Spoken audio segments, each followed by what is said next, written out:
नमस्कार. यंदा महाराष्ट्रात मोठ्या प्रमाणावर अतिवृष्टी झाली असून कापूस आणि सोयाबीन पिकाच्या उत्पन्नात मोठी घट झाली.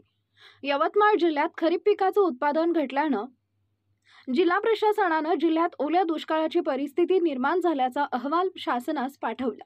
अहवाल अंतिम पैसेवारी 48% जाहीर केली असून जिल्ह्यातील 2046 गावचा दुष्काळी परिस्थितीचा समावेश आहे.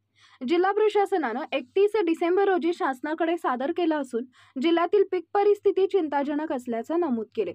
शासनाच्या निकषानुसार शेतकऱ्यांना कर्ज वसुली आणि वीज बिल वसुली या संदर्भात शिथिलता मिळणार आहे. अति पावसामुळे कापूस आणि सोयाबीन हे मुख्य पीक हातातून गेल्यानं शेतकऱ्यांना मोठा आर्थिक फटका बसलाय. जिल्ह्यात एकूण अंतिम पैसेवारी 48% जाहीर करण्यात आली आहे.